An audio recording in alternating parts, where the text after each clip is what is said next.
네, 오늘은 창세기 5장 25절부터 32절까지 말씀을 공부하겠습니다. 네, 오늘 본문으로 이번 주, 다음 주 2주간에 걸쳐서 두 번에 걸쳐서 공부하겠습니다.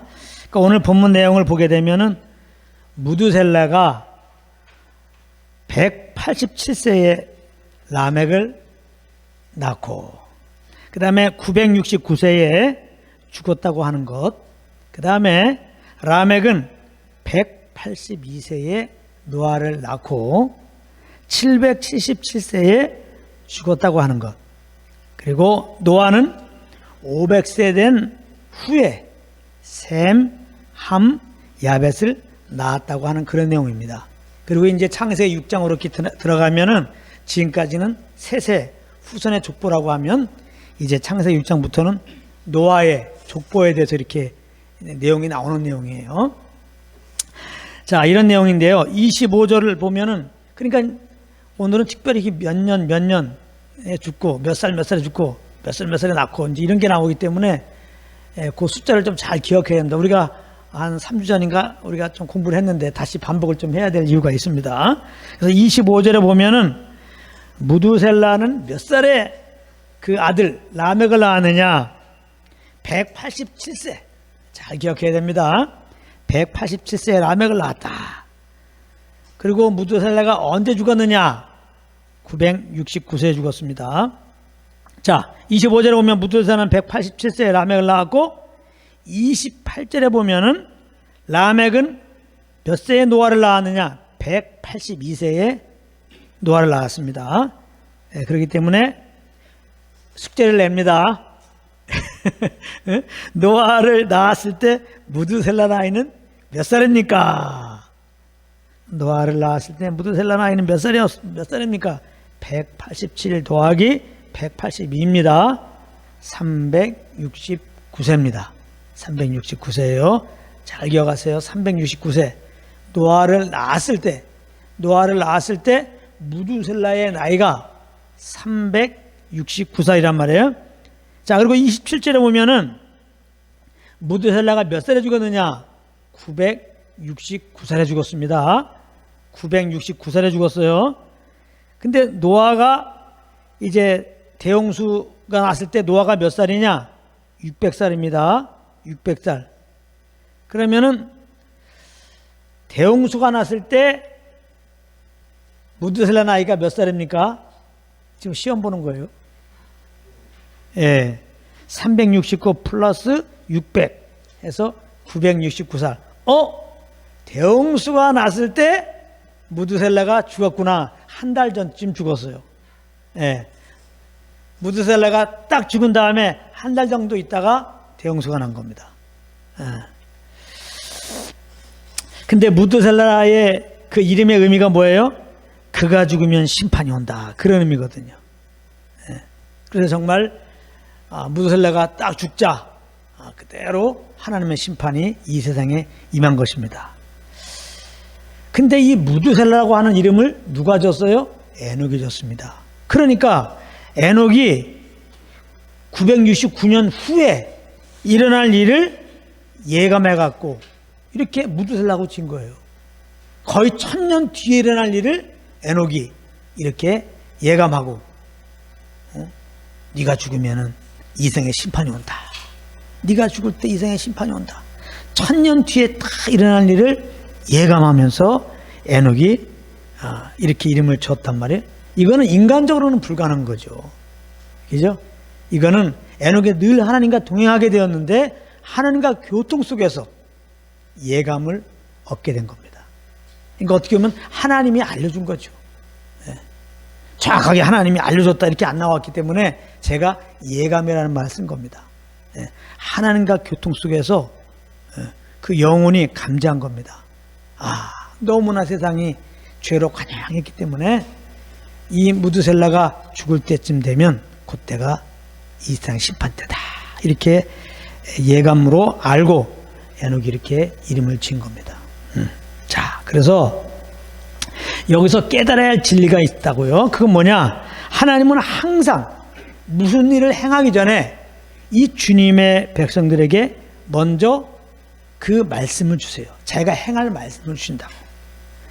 그 예감을 주세요.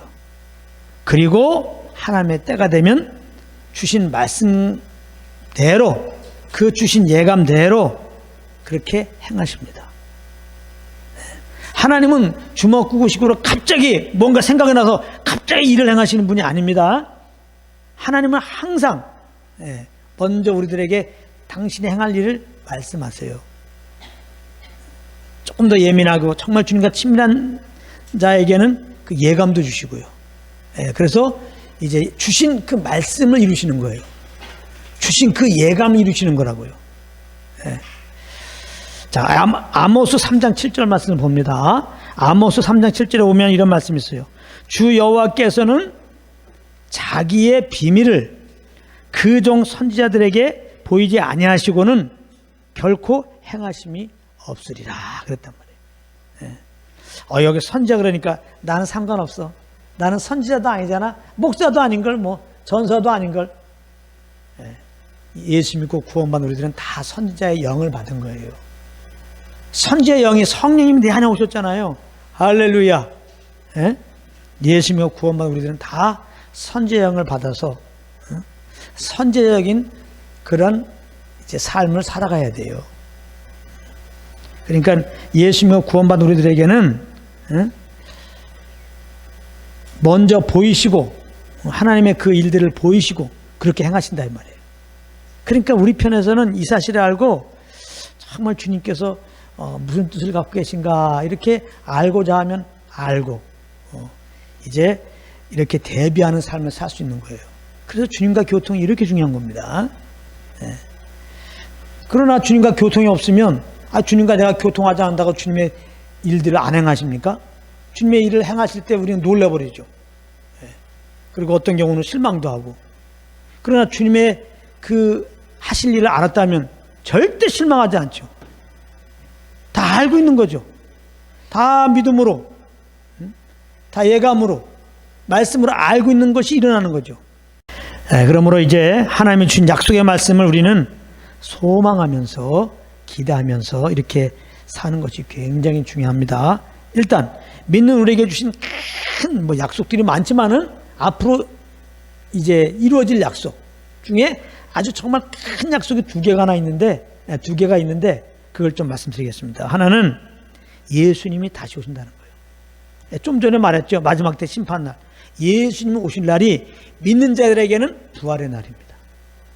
이 부활의 소망을 가져야 이건 반드시 하나님이 이제 우리에게 약속하였어요. 예수님 보내신다. 약속하신 것처럼 예수님 보내셨어요. 그와 같이 이제 예수님은 이제 우리 죄를 죽으시고 부활하시고 하늘에 올라가셨거든요. 다시 오신다고 예수님 말씀했어요. 언제인지는 모르지만은 하나님이 약속하신 건 반드시 이루어져요. 그러니까 우리 편에서는 이제 이 약속의 말씀을 항상 기억을 해야죠. 하나님은 그 말씀하신 그대로 이루시니까요. 어떤 말씀하셨어요? 마지막 때 예수님이 다시 오신다 이 말이에요. 다시 이 땅에 오신다 이 말이에요. 그러니까 믿는 우리들에게는 이제 이게 부활의 날이에요. 부활의 날이 반드시 있어요. 예수님 오실 때 우리가 신령한 몸으로 부활되거든요. 그러나 안 믿는 자들에게는 예수님 오신 날이 심판의 날입니다. 초림의 예수는 어차피 죽으러 오셨어요. 그래서 핍박도 받는 겁니다. 그리고 또 다 예언되어 있어요. 그렇게 몇천대 받고 그 핍박을 받고 그렇게 죽는다고 나와 있어요. 그래서 예수님 오실 때도 이렇게 초라한 데서 오셨어요. 말구에 나셨다고. 그러나 제레미 예수는 다릅니다. 만왕의 왕으로 오세요. King of Kings. 만왕의 왕으로.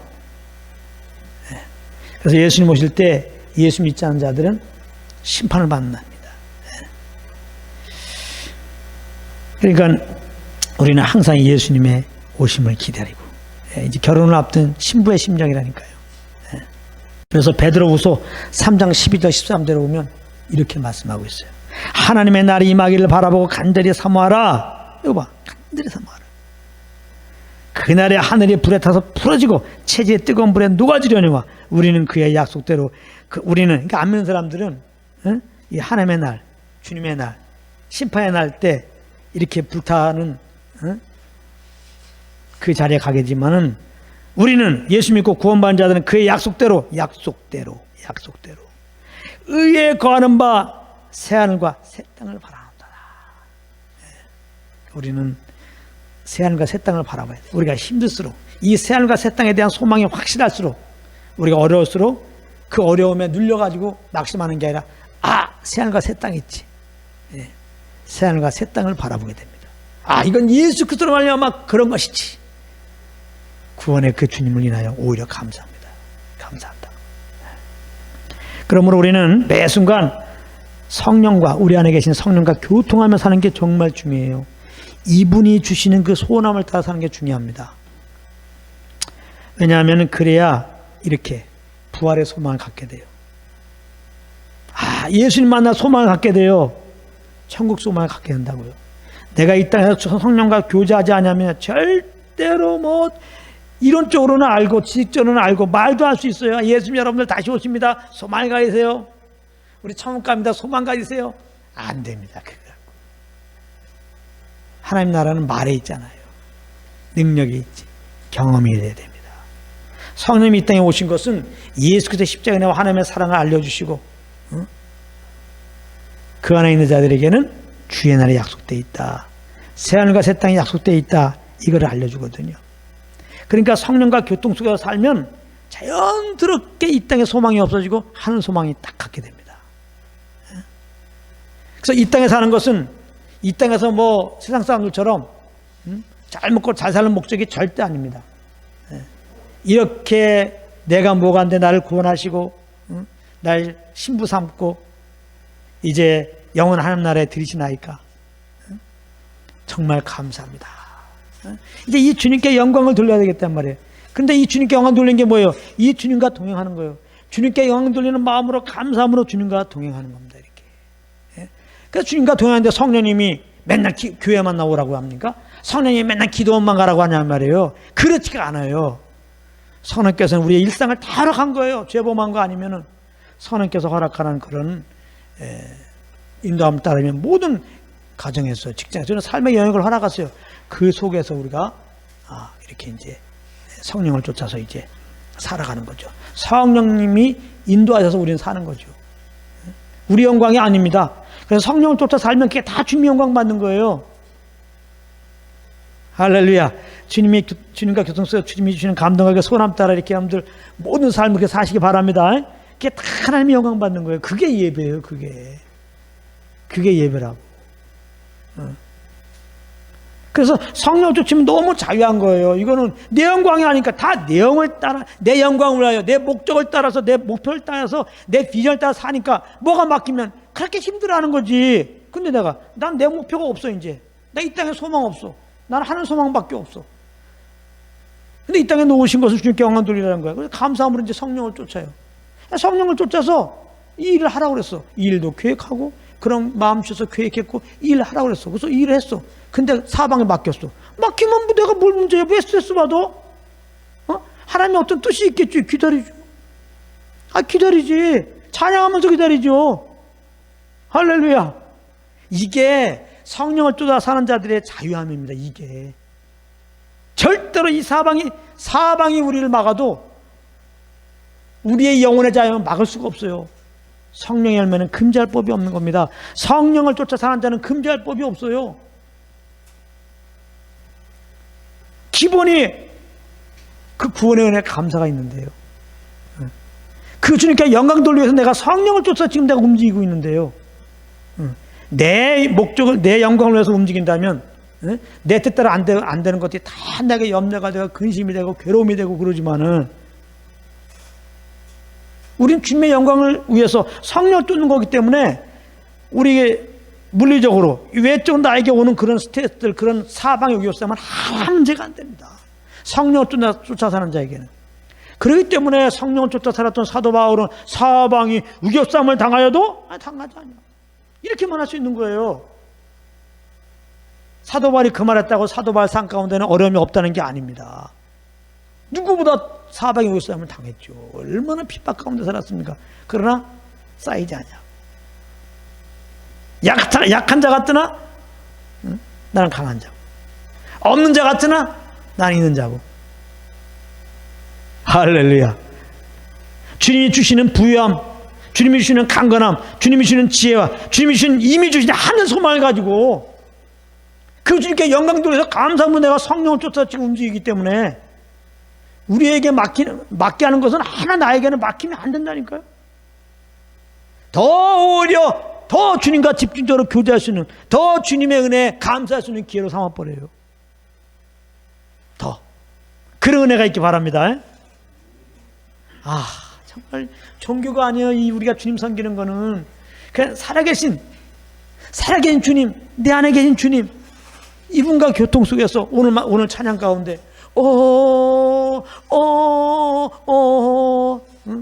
나 저 찬양 굉장히 참 좋아해요. 가사가 주님은 내 호흡, 주님은 내 호흡. 야, 기가 막힌 표현이에요. 주님이 내 호흡이라는 거예요. 주님이. 그러니까 주 없으면 난 죽는 거지. 주님이 내 호흡인데. 근데 주님이 없어요? 죽으셨다가 부활하시고 영원히 살아계세요. 아주 내 안에 오셨어. 할렐루야. 우리는 죽고 싶어도 안 죽어 이제. 주님이 내 호흡이니까.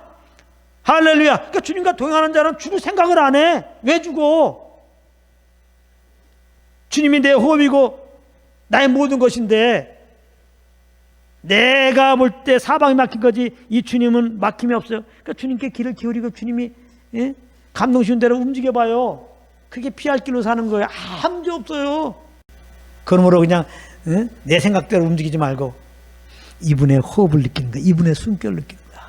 이분의 나에게 주는 감동, 이분이 주는 그 소원함을 받고 움직여봐요. 우리는 어떻게 돼요? 난 찬양해요. 이렇게 되는 거예요. 난 기뻐요. 알고 가보니까 뭘 기쁘고 뭘 찬양하나 봤더니 찌질이도 못 살아. 찌질이도 이만 여러 가지 어려운 일이 세고 셌어. 근데도 그러고 있어요. 이게 신앙의 멋입니다. 할렐루야. 그럼 어떻게 성령과 동행합니까? 주님은 내 호흡. 나는 그리스도와 함께 죽었습니다. 내 안에 그리스도가 사십니다. 내가 죽고 그리스도가 사는 것이 내가 사는 것이다. 알고 뭘 하든지 무엇을 하든지 내가 하지 말라 이 말이에요. 내 안에 계신 성령님이 이렇게 뭘 원하실까? 그분의 호흡을, 숨결을 느껴보란 말이에요. 에녹이 그렇게 산 거야. 다 주님을 의식하고. 그러니까 주님이 주시는 그 소원함을 따라 움직이는 겁니다. 그러면 성령에 이끌리면 기본적으로 하늘 소망이 없어지고 땅의 소망이 없어지고 하늘 소망을 갖게 돼요. 천국 소망을 갖게 된다고. 부활 소망과 천국 소망을 다 갖게 되는 순간에 우리는 이 땅에서 자유롭게 되는 거예요. 이제 정말 이론적이 아니라 진짜로.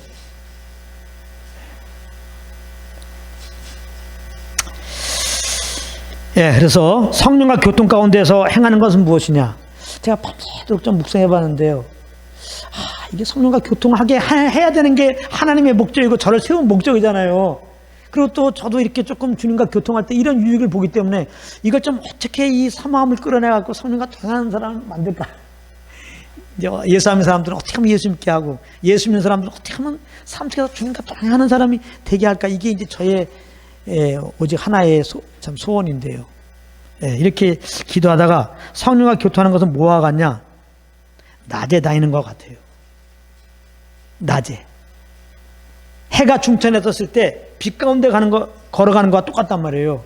그러면 성령과 동행하지 않으면, 예수 믿었더라도 성령과 동행하지 않으면 칠흑 같은 어둠 속을 걸어가는 것과 똑같아요. 자, 낮에 해가 있을 때 돌아다니면 어떤 일이 있어요? 실족하지 않죠. 넘어지는 일이 없어요. 바보가 아닌 다음에는. 낮에 다니는데 넘어집니까? 뭐 걸려갖고? 안 그렇단 말이에요. 밤에 다니면 걸려 넘어질 수 있죠. 특별히 제가 그 고등학교 때는 등화관제라고 있었어요. 그래서 사이렌이 딱 울리면요, 아주 빛이 나오는 걸 다 막은 적이 있었어요. 근데 어느 날 내가 이게 골목을 지나가는데 등화관제가 된 거야. 순간적으로 어느 정도 밟았다가 깜깜하니까 완전히 치르게 돼버리는 거예요. 순간적으로 안 보이는 거야. 그래서 감으로 나름대로 이제 걸어간다고 그랬지만 알고 보니까 돌뿌리가 하나 있는 거야. 그대로 넘어져갖고 코가 깨질 뻔했지. 어둠 가운데 거하는 거예요. 성령과 동행하지 않으면. 예. 그러나 성령과 동행하는 것은 빛 가운데 가는 것과 똑같아요. 예. 이건 뭐 제가 얘기한 게 아닙니다. 요한복음 11장 9절 10절. 예수께서 대답하시되 낮에 12시가 아니냐. 사람이 낮에 다니면 이 생의 빛을 범으로 실족하지 아니하고 밤에 다니면 빛이 그 사람이 없는 거로 실족하느니라. 또 답이 나왔죠. 나는 왜 이렇게 별거 하는 거에 실족하지? 별일하는 거에 실족하지? 답이 나왔죠. 나는 왜 이렇게 주님과 동행하지 않았지?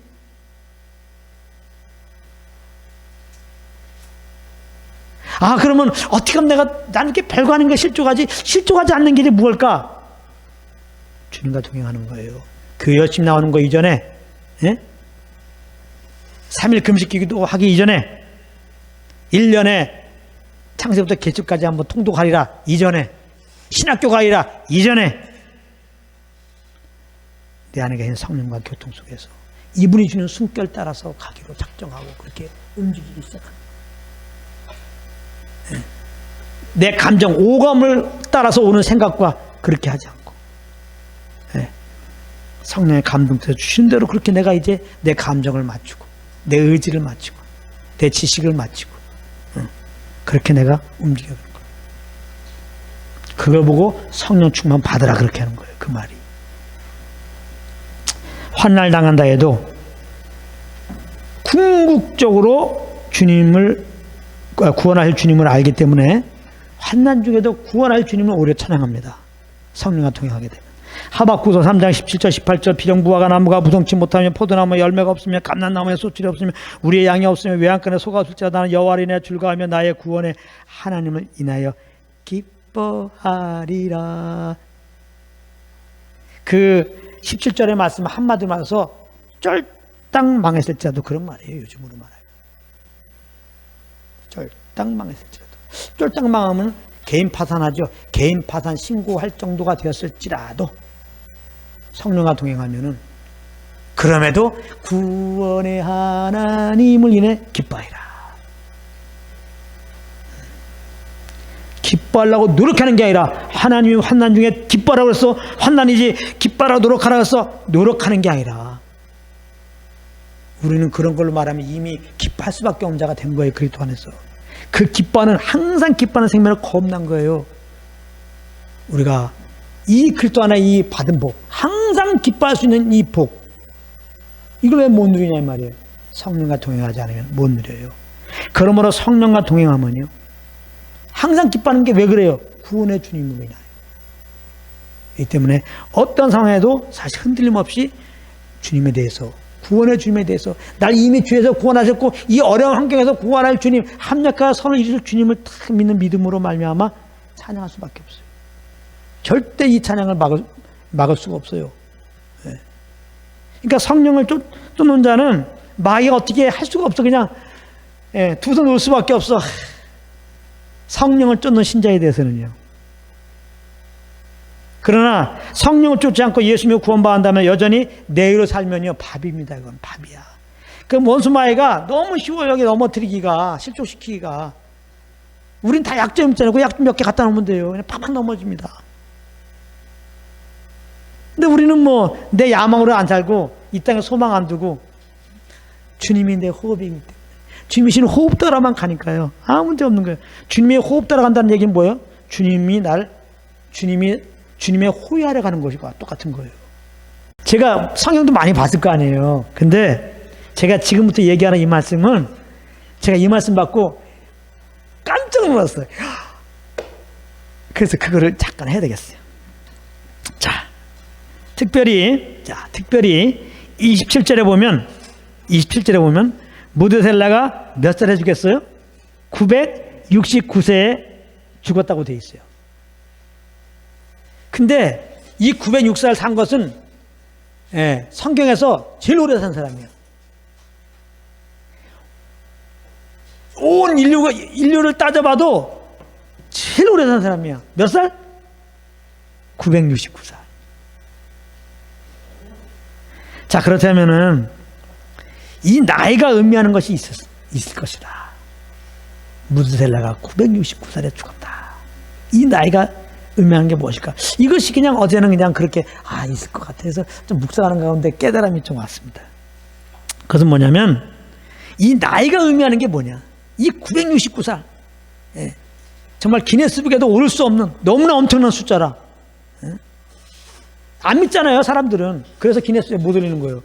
한 170살 살았다 그러면 이제 올릴까 하는데 969살 신화야, 신화. 안 올린단 말이에요. 근데 이 신화 같은 그런 나이를 갖다 이렇게 성경에 다 기록하면서 무두살레가 969살에 죽었다. 이 나이가 의미하는 게 뭐냐? 그것은 오래 참으심으로 아무도 멸망하지 않고 다 회개하게 이르기를 원하시는 하나님의 사랑의 마음이라.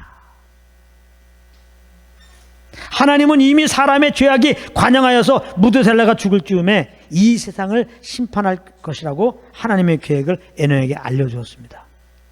그러므로 하나님의 입장에서는 무두살라를 데려가시면 이 세상을 심판하셔야 돼요. 하나님의 본심은 심판이 아니에요.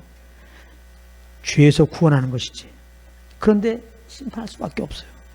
그러니까 영혼들이 회개하고 하나님께 돌아오기를 간절히 원하시는 하나님께서는 무두살라를 969살까지 살게 하신 거예요. 1년 더. 1년 더. 1년 더. 그러다 보니까 969살까지 간 거예요. 사실은 무두셀라는 700살 때 죽을 수도 있었어. 800살 때도 죽을 수 있는데 딱 죽이려다 데려가시려고 보니까 무두셀라를 죽이면 이 땅을 심판해야 돼. 이 사랑하는 영혼들 이게 회개하고 나에게 돌아와야 되는데, 내가 나와 교제해야 되는데, 여전히 주님을 앞에 원수행하는 그 모습이지만 사랑하는 눈에는 그래도 사랑스럽게 보이는 거. 그들을 사랑하는 하나님 입장에서. 그러나 공의로우시기 때문에 심판하셔야 한다고요. 그러니까 회개하고 돌아가길 기다리시는 거죠. 그러다 보니까 무두살라 조금 1년 더 살아, 1년 더 살아 해가지고 969살까지 갔다고 생각되더라고. 정말 세상에 대해서 오래 참으시는 그 자기의 사랑을 보이신 거예요. 969살에서 그 사랑이 보이더라고. 그 오래 참으시는 사랑 때문에 에녹이 변화된 거죠. 그 사랑 때문에 노아도 변화된 거고, 그 9 식구도 변화된 거고, 우리도 변화된 거예요. 우리 믿음의 선인들은 변화된 거고요. 다 하나님이 오래 참으면서 우리가 회개하고 돌아온 거예요. 하나님이 우리를 보고 주님께 안 돌아간다고 포기하시고 그냥 놔둬봐. 우리가 어떻게 복음을 듣고 깨달았겠어요? 예수님 구원자라고. 우리를 포기하지 않기 때문에. 어느 날 복음을 듣는 가운데 회개케 하시고 예수를 구주로 알게 하시고 믿게 하신 거 아니에요. 다 주님의 그 오래 참으심입니다. 어제나 오늘이나 동일하신 하나님은 지금도 동일하게 오래 참으시는 그 사랑으로 영혼들이 회개하고 돌아오기를 원하시는 거예요. 베드로후서 3장 19절에 오직 너희를 대하여 오래 참으사 아무도 멸망치 않고 다 회개하게 이르기를 원하시느니라.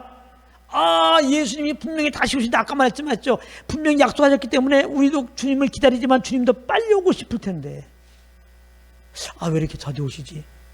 이제 또 하는 거야. 한 영혼에도 회개하고 돌아오기를 원해. 아니 모두 다 멸망 가운데 있지 않고 다 회개하고 돌아오기를 원하는 그 마음이 있다 보니까 그 아들을 보내면 심판해야 되니까 늦추시는 거예요. 똑같은 말입니다. 969살까지. 그것은 예수님의 재림을 지금 늦추고 있는 것과 똑같은 거예요. 재림의 약속이 금방 이루어지지 않는 걸 통해서 오래 참으신 하나님의 사랑을 느낌처럼 969살을 통한 하나님의 사랑을 동일하게 느끼게 됐다 이 말이에요. 고린도서 13장에 보면은 사랑장이라고 그러는데 거기 있는 사랑은 사람부터 끌어나오는 그 인본주의적인 이기적인 그 사랑 말하는 게 아닙니다. 그러니까 고린도서 그냥 좋다고 말이죠. 사랑을 오래 참는 거예요. 여러분도 오래 참고 싶다 그러면 안 됩니다. 하나님이 우리에게 베푼 그 사랑을 말하는 거예요. 근데 그 사랑은 뭐예요? 처음에 사랑의 종목이 나오는데 사랑은 오래 참고 하나님의 사랑은 오래 참는 사랑이에요. 여러분 잘 기억하세요. 잘 보세요. 고린도서 13장 7절에 보면 이런 말씀이 있어요. 모든 것을 참으며 모든 것을 믿으며 모든 걸 바라며 모든 걸 견디니라. 이 말씀이 알뜰 뭐를 뜻이에요? 그죠? 모든 거를 지금도 사랑을 오래 참고라고 했잖아요. 근데 또 갑자기 모든 걸 참으면, 모든 걸 믿으면, 모든 걸 바라면, 모든 걸 견디라. 이것도 다 같은 말 같아요. 모든 걸 참는 거나 모든 걸 견디는 거나 그게 그거고. 이게 무슨 의미일까? 이것도 어저께 조금 또 다르게 이것도 끼어들어야죠. 이것도 묵상해봤어요. 이게 뭐가 있을 것 같다. 이런 마음이 드는 거예요. 이 모든 걸 참고 모든 걸 믿고 모든 걸 바라고 모든 걸 견딘다는 의미는 하나님의 사랑은 결코 포기하거나 버리는 사랑이 아니다. 하나님의 사랑은 결코 버리거나 포기하지 않는 사랑이다. 그걸 이렇게 표현한 거예요.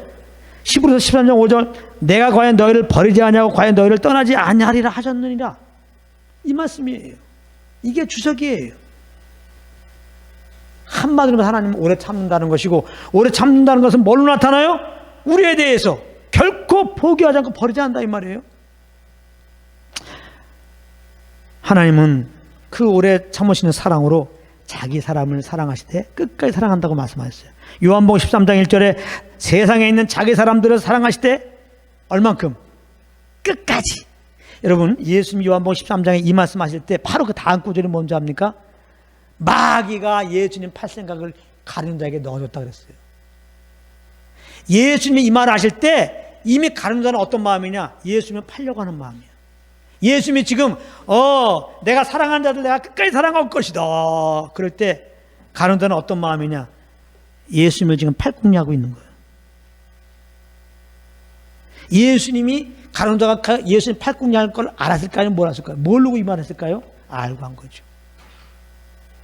예수님은 지금 팔꿈니 하고 있는데 예수님이 그걸 알고 있으면서도 내가 사랑하는 사람은 끝까지 사랑한다 이렇게 말씀하신 거예요. 사실 가론다의 죄는 여기서 출발된 게 아니라 이미 예수님이 회개를 맡기자마자 그는 범죄하고 그랬어요.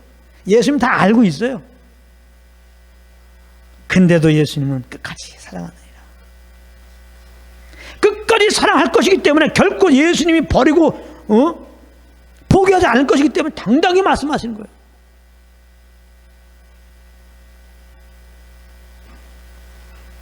예수님은 정말 간혼자에 대해서 잘 보세요. 절대 간혼자를 정죄하지 않으셨습니다. 끝까지 품으셨는데 간혼자가 안 돌아온 거죠. 예수님은 끝까지 오래 참았는데 간혼자가 안 돌아온 거예요. 자기가 다 욕심 따라 행한 거 갖고 배 터져 죽기까지 한 거죠. 노아 시대 때 심판당한 사람 끝까지 품었어요, 돌아오기를. 근데 하나님은 오래 참으시지만 영원히 참는 건 아니죠. 하나님의 그 심판의 때가 있기 때문에. 공의로우시니까요. 공의로우신 분이라 반드시 심판 날은 있는 거예요. 이렇게 심판의 날을 늦출 수는 있지만은 끝까지 심판하는 그 직전까지도 오래 참지만은 본인이 거부한다면 할 수 없는 거예요.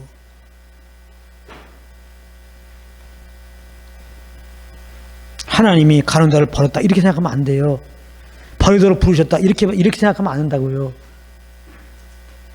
하나님의 그 사랑에 훼손이 갑니다. 누구는 택하고 누구는 안 택하고 이렇게 하면 안 됩니다. 하나님의 사랑에 훼손이 가요. 하나님이 그 아들 보낸 것은 이 세상을 사랑했기 때문에. 이 세상이라고 하는 것은 아담 안에서 범죄한 모든 사람을 말하는 거예요.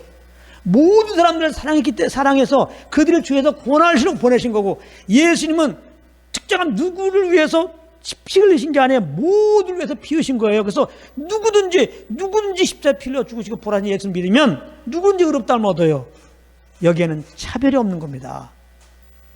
어떠한 신학이 하나님의 그 사랑에 상처를 내면 안 돼요.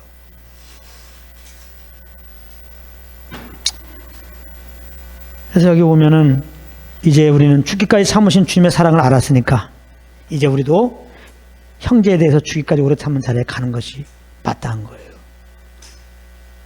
주님이 우리를 이렇게 오래 참으셔 구원하시고 오래 참으시고 겁나게 하셨잖아요. 그 사랑을 안 우리들은 어떻게 해야 돼요? 우리도 주님이 나에게 오래 참는 것처럼 오래 참음으로 형제를 대하는 게 마땅하죠. 주님께 지금 우리가 감당할 수 없는 몇 조에 몇 억대는 그런 돈을 탕감받은 거라고 합시다. 그럼 지금 내가 그렇게 탕감받은 사람이 돈이 없다고 그렇게 탕감해 준 건데, 말하자면 구원받은 게. 나에게 잘못한 사람은 그거 하면 몇십 원 나에게 지금 빌려가서 안 갚은 건데, 그걸 갖다가 너 몇십 원 안 갚았지? 너 감옥 가자. 이렇게 정지할 수 없다는 거예요. 우리가 주님의 사랑을 십자가를 통해 알았다면 그 사랑으로 형제들을 주님이 나 사랑한 사람처럼 사랑해야 될 거 아니냐 이 말이에요. 70번씩 7번에도 형제를 사랑하라. 그래서 우리는 항상 성령의 인도함을 받아야 되는 거예요. 성령과 동행해야 되는 거예요. 성령이 아니면 결코 형제를 주님과 같이 오래 참을 수 없기 때문에, 오래 참는 사랑으로 사랑할 수 없기 때문에, 아니 주님이 나에 대해서 오래 참으면서 이렇게 사랑했다는 것도 잊어버려요. 성령이 아니면은. 그래서 성령과 동행하지 않으면 내 의로 결국은 사랑하려고 하기 때문에 딱 걸리는 거예요. 교회 다녔으니까, 집사니까, 엄마니까 이거 갖고는 안 돼요. 안 됩니다. 그렇게 하지 마세요, 여러분들. 예? 그럴 것 같으면은 좀 한 판 붙어. 끝장 봐봐요, 이렇게. 그러면 인간의 사랑으로 참으려고 하지 말고.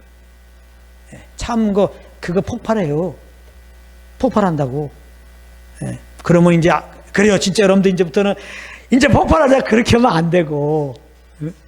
우리는 폭발할 수 없는 자예요. 예수 믿고 형제를 사랑하는 자를 겁나는데, 우리가. 형제를 사랑하는 생명을 겁난 거예요. 이거는 옵션이 아니야, 옵션이. 주님이라는 사랑으로 사랑하는 거는 옵션이 아니라고. 내 의로 이렇게 제한적으로 사랑하는 나는 이미 죽었고, 내가 겁나는데 겁난 이 사람은 주님이 나를 사랑한 사람과 똑같이 사랑할 수밖에 없는 자가 된 거예요. 근데 그게 내 육신이 있기 때문에 육체의 정욕 따라서 내 의로 내 힘을 갖고 하려면 안 되죠, 당연히.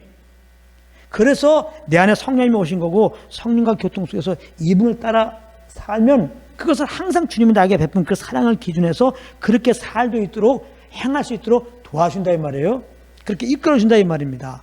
그래서 우리는 결론적으로 늘 성령과 동행하는 자리에 가서 주님이 약속하신 말씀도 우리가 알고, 그래서 그 약속의 말씀을 기대하며 소망하며 살고, 정말 주님이 나를 사랑한 그 사랑을 알고 그 사랑으로 이렇게 오래 참는 사랑으로 영혼들을 사랑하는, 그래서 그 오래 참으신 주님을 드러내는 여러분들 되시기를 예수님으로 축복합니다.